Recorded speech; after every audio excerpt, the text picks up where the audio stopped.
নামাজ ক্লান্তিহীন কোরআন তেলাওয়াত করলে যেই সওয়াব, নবীজি কি বলে দেখেন, মাসালুল মুজাহিদি ফি সাবিলিল্লাহ কামাসালিস সাইমিল কাইমিল কানিতি বিআয়াতিল্লাহ লা ইয়াফতুরু মিন সিয়ামিন ওয়ালা সালাহ। নবীজি বলেন, কোন ব্যক্তি যদি আল্লাহর রাস্তায় বের হয়, কোন ব্যক্তি নফল নামাজের মধ্যে আছে, ব্যক্তি রোজা অবস্থায় নামাজের মধ্যে আছে, আল্লাহর কোরআন তেলাওয়াত করতেছে ক্লান্তিহীন, তার কোনো ক্লান্তি লাগে না।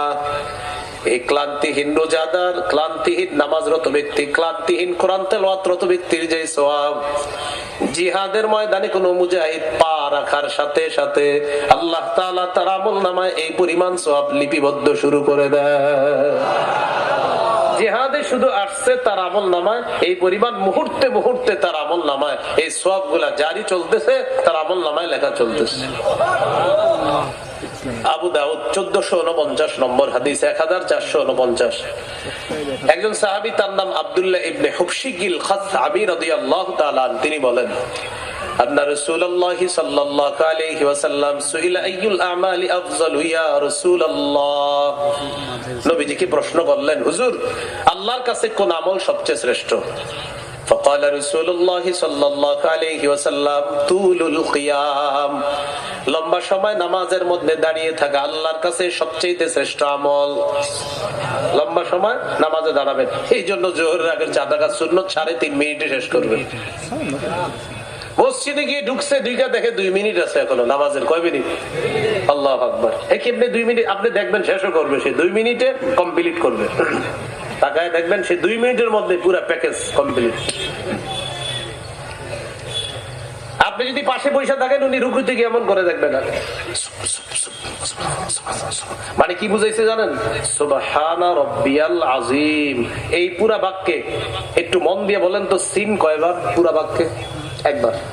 সুবহানা রাব্বিয়াল আযীম পুরা বাক্যে সিন অক্ষরটা কয়বার? শুরুতেই সুব, এই সি সিন সিন সিন বেশ সু, এতটুকুই সিন বাপের সুব। এই শুধু সুবহানা রাব্বিয়াল আযীমে সিন অক্ষর কয়বার? এবার দেখেন, সুবহানা রাব্বিয়াল আযীম, সুবহানা রাব্বিয়াল আযীম, সুবহানা রাব্বিয়াল আযীম। তো উনি পাশে বসা, তা আমি রুকুতে আছি, অর্থাৎ সুবহানা রাব্বিয়াল, যেহেতু সু সু সু 3 বার, এর মানে উনি সুবহানা রাব্বিয়াল আযীমই 3 বার পড়ছে, কারণ বাক্যে সিন তো একবার, আর উনি সিন পড়ছে 3 বার, তার মানে এই 3 বারের কথাটা উনি কমপ্লিট করে ফেলছে। এইভাবে আপনি আল্লাহর সাথে তামাশা করবেন, নিষেধ। সহিহ বুখারী 757 নম্বর হাদিস। এক সাহাবী নামাজ পড়ছে, নামাজ পড়ার পর নবীজির কাছে আসছে, আসসালামু আলাইকুম। নবী সালামের জবাব দিয়েছে, যাও ইরজি ফাসাল্লি ফাইন্নাকা লাম তুসাল্লি, যাও নামাজ পড়ো, তুমি নামাজ পড়ো নাই। আবার পড়ছে, রাজা ইউসাল্লি কামা কানা সাল্লা, আগে যেভাবে পড়ছে ওইভাবে পড়ছে। আবার আসছে, সালাম দিছে, নবীজি সালামের জবাব নিলেন। জবাব নেওয়ার পর বললেন, ইরজি ফাসাল্লি ফাইন্নাকা লাম তুসাল্লি, যাও নামাজ পড়ো, তুমি নামাজ পড়ো নাই। তিনি আবার গেলেন, আবার নামাজ পড়লেন, নামাজ পড়ে আবার আসলেন। আসার পর নবীজি বললেন, ইরজি ফাসাল্লি ফাইন্নাকা লাম তুসাল্লি, যাও নামাজ পড়ো, তুমি নামাজ পড়ো নাই। এইভাবে 3 বার হয়ে যাওয়ার পর ওই সাহাবী বলে, ওয়াল্লাযী বা'সাকা ফিল হক ওয়াল্লাযী বা'সাকা বিল হক, ওই আল্লাহর কসম যিনি আপনাকে সত্য সহ প্রেরণ করেছেন, মা উহসিনু গায়রি, আল্লাহর কসম এর চেয়ে ভালো আমি আর পারি না, আল্লিমনি, হুজুর আমাকে একটু শিখিয়ে দেন। তখন রাসূলুল্লাহ সাল্লাল্লাহু আলাইহি সাল্লাম তাকে ধীরস্থির ভাবে 1 রাকাত নামাজ শিখিয়ে দিলেন। তাহলে আমরা ধীরস্থিরতার সাথে নামাজ পড়বো না দ্রুত? এটাই বললেন নবীজি, তুলুল কিয়াম, লম্বা সময় নামাজের মধ্যে দাঁড়িয়ে থাকা, এটা আল্লাহর কাছে শ্রেষ্ঠ ইবাদত। আব্দুল্লাহ ইবনে ওমরের বর্ণনায় আসছে, যেমনি ভাবে লম্বা সময় দাঁড়িয়ে থাকা ফজিলতের কাজ, তেমনি ভাবে রুকু সিজদায় লম্বা সময় কাটানো ফজিলতের কাজ। রুকু সিজদায় কিভাবে? ক্বালা রাসূলুল্লাহ সাল্লাল্লাহু আলাইহি ওয়াসাল্লাম, নবীজি বলেন, ইন্নাল আবদা ইযা কামা ইলাস সালাহ, কোন বান্দা যখন নামাজের মধ্যে দাঁড়ায়, তার যতগুলা গুনাহ আছে সবগুলা গুনাহ তার 2 কাঁধের মধ্যে রেখে দেওয়া হয়। বলেন, বান্দার সবগুলা গুনাহ নামাজে তার কোথায় রাখা হয়? 2 কাঁধে। নবীজি বলেন ফাইদা রাকাআ আও সাজাদা, যখন লোকটা রুকু যায় অথবা সিজদার মধ্যে যায়, যখন লোকটা রুকুতে যায় অথবা সিজদার মধ্যে যায়, তাসাকাতাত আনহু, রুকু সিজদায় তার গুনাহগুলো ঝরে পড়া শুরু হয়। রুকুতে সিজদাতে গুনাহগুলো ঝরে পড়ে। তো আব্দুল্লাহ ইবনে ওমর দেখে এক যুবক নামাজ পড়তেছে, তো দেখে কি লম্বা সময় দাঁড়ায় আছে, রুকু সিজদা তাড়াতাড়ি করে। তখন তিনি বললেন, এই যুবকটাকে কেউ চিনো? একজন বললেন, আমি চিনি। ইবনে ওমর বললেন, আমি যদি তাকে পার্সোনাল ভাবে চিনতাম, আমি তাকে বলতাম, তুমি যেমন লম্বা সময় নামাজে দাঁড়িয়ে থাকো, রুকু সিজদাও একটু লম্বা সময় কাটাবা। কেন জানো? রুকু সিজদায় যত লম্বা সময় থাকবা তত বেশি তোমার গুনাহগুলোও ঝরে পড়তে থাকবে। মনে থাকবে নি? এটা কি কাল? শীতকাল আরো আসবে। শীতকালে রাতের বেলা তাহাজ্জুদ নামাজ পড়ার চেষ্টা করব, বলেন ইনশাআল্লাহ। হাদিসের একটা কিতাব আছে, নাম সহিহুত তারগীব। এই কিতাবের 630 নম্বর হাদিস, রাজুলুন কামা ফি লাইলাতিন বারিদাতিন মিন ফিরাশিহি ওয়া লিহাফিহি ওয়া দিসারি, কোন ব্যক্তি যদি শীতের রাত লেপ কম্বল বিছানা ছেড়ে উঠে যায়, ফাকামা ফাতাওয়াদ্দা সুম্মা কামা ইলাস সালাহ, রাতের বেলা ওযু করার পর তাহাজ্জুদ নামাজে দাঁড়ায় যায়, আল্লাহ তাআলা তাকে দেখে খুশিতে হাসতে থাকেন। আজকে রাতে আপনারা কেউ মনে করেন, এখন তো লেপ মনে গায়ে দেন না, আরো কিছুদিন পরে গায়ে দিবেন, তো লেপ কম্বল যখন গায়ে দিবেন আর কি, কথার কথা, তখন আপনি প্রচন্ড শীতের মধ্যে লেপ কম্বল ইত্যাদি ছেড়ে নামাজে দাঁড়াইবেন, আল্লাহ তাআলা দেখে বিরুলিয়ার সবাই ঘুমায়, আশুলিয়ার সবাই ঘুমায়, আর এই ব্যক্তি নামাজে দাঁড়ায় আছে। ফেরেশতাদেরকে আল্লাহ তাআলা বলে, দেখো আমার বান্দা কি করে, আল্লাহ তাকে দেখে আর হাসতে থাকে। এবার ফেরেশতারে সাক্ষী বানায়, ফেরেশতাদেরকে আল্লাহ তাআলা বলে, আচ্ছা মা হামালা আবদি হাদা আলা মা সানা, আমার বান্দা যে নামাজে দাঁড়িয়েছে কেন দাঁড়িয়েছে আল্লাহ তো জানেন। তো ফেরেশতারা বলে, আল্লাহ রাজা আমা ইনদাক ওয়া শাফকাতাম মিম্মা ইনদাক, আপনার থেকে পাওয়ার আশায় আর আপনার আযাবের ভয়ে।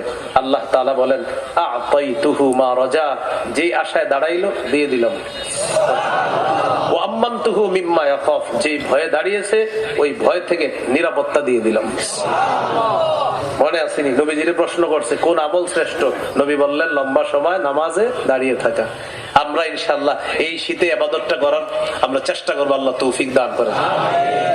যাদের বিবি আছে হাত তোলা লাগবে না, যাদের বিবি আছে শোনেন, মাজমাউজ জাওয়ায়েদ হাদিসের কিতাব 2 নম্বর খণ্ড 258 নম্বর পৃষ্ঠা, নবীজি বলেন, ওয়াল্লাযী লাহু ইমরাআতুন হাসানাতুন ওয়া ফিরাশুন লাইয়িন, যার সুন্দরী বিবি আছে আর নরম বিছানা আছে, এই ব্যক্তি রাত 3টা-4টা বাজে ঘুম থেকে উঠছে, ওঠার পর দেখে বিবি ঘুমায়, আশেপাশের রুমগুলা সবাই ঘুমায়, এই আশুলিয়া মানুষগুলাও ঘুমাইতেছে।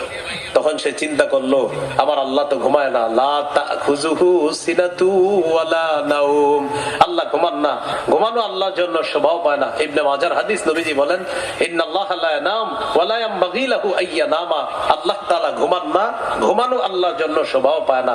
তো এই বান্দা দেখে কি তার স্ত্রী ঘুমায়, আশেপাশে সবাই ঘুমায়, সে ওযু করে নামাজে দাঁড়ায় গেছে। নবীজি বলেন, এই ব্যক্তি যে নামাজে দাঁড়াইলো, আল্লাহ তাআলা তাকে দেখে তাকে ভালোবাসে, তার প্রতি খুশি হয়, তাকে দেখে হাসতে থাকে। তিনটা কথা বলছে, ইউহিব্বু ওয়া ইস্তাবশিরু ওয়া ইয়াদহাকু বলছে, তাকে আল্লাহ ভালোবাসে, তার প্রতি আল্লাহ খুশি হয়, তাকে দেখে আল্লাহ হাসতে থাকে। তো নবীজি প্রশ্ন করলেন, হুজুর কোন ইবাদত শ্রেষ্ঠ? নবীজি বললেন, লম্বা সময় নামাজে দাঁড়িয়ে থাকা। কিলা ফাআইয়ুস সাদাকাতি আফযালু ইয়া রাসূলুল্লাহ, ইয়া রাসূলুল্লাহ কোন ধরনের সদকা সবচেয়ে শ্রেষ্ঠ সদকা? নবীজি বললেন, জাহাদুল মুকিল্লি, কষ্টার্জিত পরিশ্রম করার পর যে সম্পদটা কামাই করা হয়, এই কষ্টার্জিত উপার্জন থেকে সামান্য সদকা করা আল্লাহর কাছে শ্রেষ্ঠ সদকা বলে গণ্য হয়ে যায়। এবার আল্লাহ নবীকে প্রশ্ন করলেন, ফাইয়ুল হিজরাতি আফযালু ইয়া রাসূলুল্লাহ, হুজুর আল্লাহর কাছে সবচেয়ে শ্রেষ্ঠ হিজরত কোনটা আপনার কাছে জানতে চাই। নবীজি বললেন, মান হাজারা মা হারামাল্লাহু আলাইহি, আল্লাহ তাআলা যা হারাম করেছেন এই হারাম থেকে যে ব্যক্তি বেঁচে থাকবে, এটাই হলো আল্লাহর কাছে সবচেয়ে শ্রেষ্ঠ হিজরত। এবার প্রশ্ন করলেন, ফাইয়ুল জিহাদি আফযালু ইয়া রাসূলুল্লাহ, হুজুর আল্লাহর কাছে সবচেয়ে শ্রেষ্ঠ জিহাদ কোনটা? নবীজি বললেন, মান জাহাদাল মুশরিকিনা বিমালিহি ওয়া নাফসিহি, কোন ব্যক্তি যদি মুশরিকদের বিরুদ্ধে নিজের জান মাল নিয়ে লড়াই করে, এটা আল্লাহর কাছে শ্রেষ্ঠ জিহাদ বলে গণ্য হয়ে যায়। এরপর প্রশ্ন করলেন, ফাইউল কতলি আশরাফু ইয়া রাসূলুল্লাহ, হুজুর কোন ধরনের শাহাদাত আল্লাহর কাছে সবচেয়ে মর্যাদাপূর্ণ শাহাদাত, শহীদ? নবীজি বললেন, মান উহরিকা দামুহু ওয়া উকিরা জাওয়াদুহু, যে ব্যক্তি জিহাদের ময়দানে শহীদ হয়ে যায়, তার ঘোড়াটাও যদি শহীদ হয়, সেও শহীদ হয়, তার ঘোড়াটাও শহীদ হয়, এই শাহাদাত আল্লাহর কাছে সবচেয়ে মর্যাদাপূর্ণ হয়ে যায়। নতুন কথা চলে আসলো, শাহাদাত। বলেন কি? তাহলে কি শিখলাম? বলেন, ক্রেতাকে ভুলে গেছে, বিক্রেতা, দ্রব্য, জানমাল, মূল্য, বাজার, জিহাদের ময়দান। তাহলে জিহাদের ময়দান পাইলাম, 2 জিহাদের ময়দানে জিহাদ পাইলাম। আলোচনা করতে করতে এখন এসে গেছে শাহাদাত। কি বলেন তো? তো শহীদ হয় কোথায়? জিহাদের ময়দানে। শাহাদাত, শাহাদাত নিয়ত আসেনি সবার? শহীদ হওয়ার নিয়ত রাখবেন। এই এলাকা থেকে যদি নিয়ত করেন শহীদ হওয়ার, এই এলাকার নাম হলো নয়াপাড়া, আশুলিয়া, হ্যাঁ, সাভার, ঢাকা। আপনি নয়াপাড়া থেকে নিয়ত করছেন, আল্লাহ আপনি যদি কখনো শহীদ হওয়ার সুযোগ করে দেন, আমি শহীদ হবো আল্লাহ, এরকম পাক্কা নিয়ত করছেন। সহিহ মুসলিমের বর্ণনা, 1909 নম্বর হাদিস, 1909। قال رسول الله صلى الله عليه وسلم من سأل الله الشهادة بصدق بلغه الله منازل الشهداء وإن مات على فراشه। কোন ব্যক্তি যদি দিল থেকে শহীদ হওয়ার নিয়ত করে, সে যদি তার ঘরেও মারা যায়, আল্লাহ তাকে শহীদদের মর্যাদায় পৌঁছায় দিবে। আপনি দিল থেকে নিয়ত করছেন, আপনি আপনার ঘরের বিছানায় মারা গেল, আল্লাহ আপনাকে শাহাদাতের মর্যাদা দিবেন, শহীদদের মাকামে আল্লাহ পৌঁছায় দিবেন। তিরমিজির হাদিস, 1656 নম্বর হাদিস। قال رسول الله صلى الله عليه وسلم لا يكلم أحد في سبيل الله والله أعلم بمن يكلم في سبيله। কোন ব্যক্তি আল্লাহর রাস্তায় আহত হয়েছে, আপনি এই জায়গায় একটু আঘাত পাইছেন, আহত হয়েছেন, ইল্লা জা ইয়াউমাল কিয়ামাতি ওয়াল লাউনু লাউনুদ দাম, এই আহত ব্যক্তিটা কিয়ামতের ময়দানে এমন অবস্থায় আসবে, তার রং হবে রক্তের রং। সুবহানাল্লাহ। ওয়ার রিহু রিহুল মিস, তার শরীর থেকে মেশক আম্বরের ঘ্রাণ বের হবে। মনে থাকবে নি? তিরমিজির বর্ণনা, 1661 নম্বর হাদিস, 1661। এই হাদিসে আছে, قال رسول الله صلى الله عليه وسلم ما من أحد من أهل الجنة يسره أن يرجع إلى الدنيا غير الشهيد। সুবহানাল্লাহ পড়েন, পরে বলুন। জান্নাতে যারা থাকবে তারা কেউ দুনিয়াতে আসতে চাইবে না, শুধু শহীদ দুনিয়াতে আসতে চাইবে। বলেন তো ভাই, জান্নাতীদের মধ্যে কারা দুনিয়াতে আসতে চাইবে? সবাই বলেন কেন? আরো সুন্দর করে বলেন। নবীজি বলেন, শহীদ আল্লাহর কাছে যে পুরস্কার পাইছে, এই পুরস্কার পেয়ে সে এত খুশি, এত খুশি, তো নবীজি বলেন ইয়াকুলু, সে দুনিয়াতে এসে এটা বলতে চাবে, হাত্তা উকতালা 10 মাররাত মিম্মা ইয়ারা মিম্মা আতাহু আল্লাহু মিনাল কারামা, আল্লাহ তাকে যে সম্মান আর মর্যাদা দিয়েছে, এটা দেখার কারণে তার মন চাইবে আমি দুনিয়াতে আবার যাব, আবার শহীদ হব, আবার আল্লাহর কাছে এই পুরস্কার নিব, আবার যাব, আবার শহীদ হব, আবার এই পুরস্কার নিব, আমি আবার যাব, আবার শহীদ হব। কমপক্ষে আমাকে 10-12 শহীদ করা হয়, তাও আমি রাজি আছি এই পুরস্কার পাওয়ার জন্য। তাহলে কুইজ, কুইজ বলেন, জান্নাতের কেউ দুনিয়াতে আসতে চাইবে না, কে চাইবে? শহীদ চাইবে। সহিহ বুখারীর বর্ণনা, 2797 নম্বর হাদিস, 2797 নম্বর হাদিস। قال رسول الله صلى الله عليه وسلم والذي نفسي بيده لوددت أن أقتل في سبيل الله ثم أحيا ثم أقتل ثم أحيا ثم أقتل ثم أحيا ثم أقتل। নবীজি বলেন, আল্লাহর কসম আমার মন চায় আমি শহীদ হয়ে যাই, আবার আমাকে জিন্দা করা হবে, আবার আমাকে শহীদ করা হবে, আবার আমাকে জিন্দা করা হবে, আবার আমাকে শহীদ করা হবে, আবার আমাকে জিন্দা করা হবে। হাদিস দ্বারা বোঝা যায় আল্লাহ নবী চায় আমাকে যতবার শহীদ করা হয়, আমি চাই আবার জিন্দা করা হোক, আবার আমাকে শহীদ করা হোক। নবীজির কামনা, তামান্না। শহীদ হওয়ার নিয়ত আসেনি সবার? তাহলে জিহাদের ময়দান, জিহাদ, শহীদ। জিহাদের ময়দান, জিহাদ, শহীদ। তিরমিজির একটা হাদিস শোনেন, 1663 নম্বর হাদিস। قال رسول الله صلى الله عليه وسلم للشهيد عند الله 6 خصال। আল্লাহর কাছে শহীদের স্পেশাল 6টা পুরস্কার আছে। 1 নাম্বার, ইউগফারু লাহু ফি আউয়ালি দাফাতিন ওয়া ইউরা মাকআদুহু মিনাল জান্নাহ। তাকান, শহীদের শরীর থেকে রক্তের প্রথম ফোঁটাটা পড়তেছে, একদিক দিয়ে ফোঁটা পড়ে, অপর দিক দিয়ে তার আগের সব গুনাহ মাফ, আর ওই মুহূর্তেই জান্নাতটা তাকে দেখানো হয়।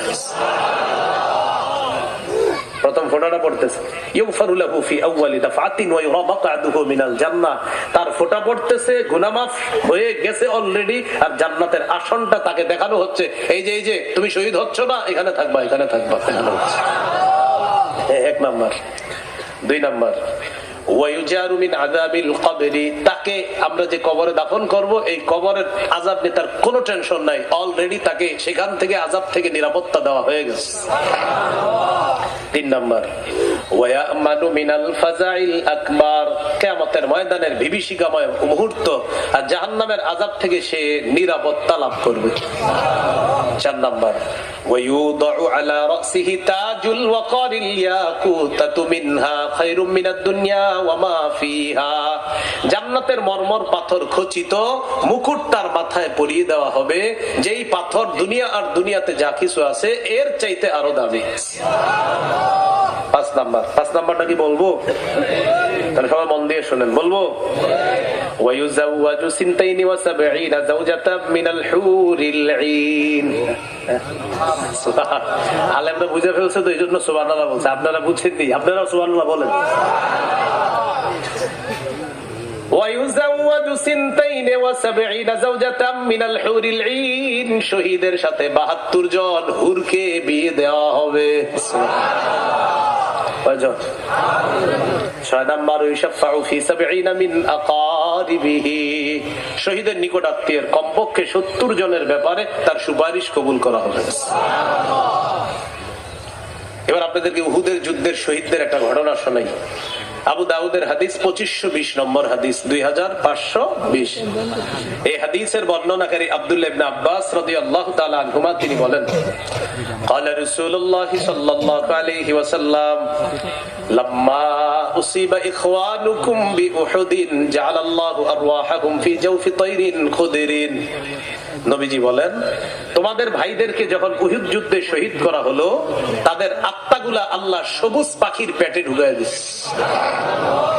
যদিও কোন কোন মুফাসসিরের অভিমত হলো এটা বদরের যুদ্ধের শহীদদের কথা, কোনো সমস্যা নাই, বদরের যুদ্ধের শহীদ হোক আর উহুদের যুদ্ধের শহীদ হোক। তো এই হাদিসে আসছে উহুদের যুদ্ধের কথা। তাদের আত্মাগুলা সবুজ পাখির পেটে ঢুকিয়ে দেওয়ার পর এখন পাখির কাজ কি করা বলেন? উড়ে বেড়ায়। তারিদু আনহারাল জান্নাহ ওয়া তাকুলু মিন সিমারিহা। ওই পাখিগুলা, শহীদের আত্মা বহনকারী পাখিগুলা জান্নাতের ঝর্ণার উপর উড়ে বেড়ায় আর জান্নাতের ফলমূল খেয়ে বেড়ায়। ফল খায়, ফলমূল খায়।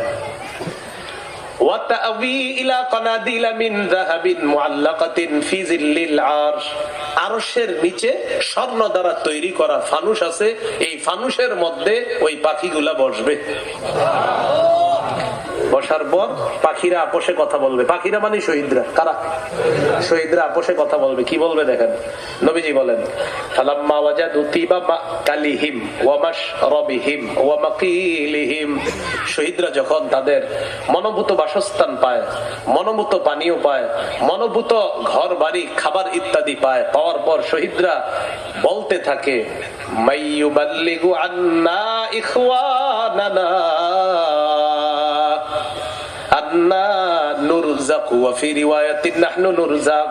আচ্ছা, আমরা যে এত আনন্দের মধ্যে আছি, আমাদের দুনিয়ার যে ভাইয়েরা আছে, আমাদের এই আনন্দের কথাগুলা, যে আমাদেরকে আল্লাহ রিজিক দেয়, রিজিকের ব্যবস্থা হচ্ছে, এই খুশির কথাগুলা কে জানায়া দিবে দুনিয়ার মানুষগুলাকে? জান্নাতে বসে বসে তারা আলাপচারিতা আছে। তো এই কথা শহীদরা বলার পর আল্লাহ তাআলা বলেন, উবাল্লিগুকুম আনকুম, আমি আল্লাহ তোমাদের ব্যাপারটা দুনিয়াবাসীকে জানায়া দিব। তখন আল্লাহ তাআলা সূরা আলী ইমরানের 169 নম্বর আয়াত নাযিল করছে। কোন সূরা? কত নম্বর আয়াত? 169। আল্লাহ তাআলা বলেন,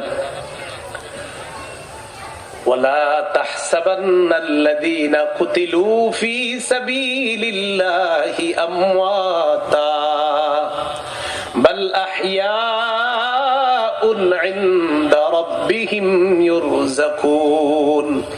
আল্লাহ তাআলা বলেন, যারা শহীদ হয়েছে তাদেরকে তোমরা মৃত মনে করো না, বরং তারা জীবিত, তাদের রবের কাছে তাদের রিজিকের ব্যবস্থা করা হয়। ফারিহিনা বিমা আতাকুমুল্লাহু মিন ফাদলিহি, আল্লাহ তাআলার অনুগ্রহ নিয়ে তারা খুশি, তারা উল্লাসিত, তারা আনন্দিত। আল্লাহ তাআলা তাদেরকে যে নিয়ামত দান করেছেন, এই নিয়ামত পেয়ে শহীদরা উল্লাসিত, শহীদরা আনন্দিত। তাহলে বলেন, শহীদদের মতো এই আনন্দ আমাদের দরকার আছে না নাই? এই জন্য শহীদ হওয়ার তামান্না থাকা। তাহলে জিহাদের ময়দান, জিহাদ আর হলো শহীদ। এবার জিহাদের ময়দানের জন্য একজন আমির লাগে। কি লাগে? আমির লাগে। এরকম একজন যোগ্য আমিরের জন্য আল্লাহর কাছে দোয়া করা। ওই যে এই জন্য শাসকের দোয়া করা। এখন যিনি আমির হবেন, যিনি শাসক হবেন বা যিনি দায়িত্বশীল হন, তার আনুগত্য করা। তার আনুগত্য করার ক্ষেত্রে আবার শর্ত আছে।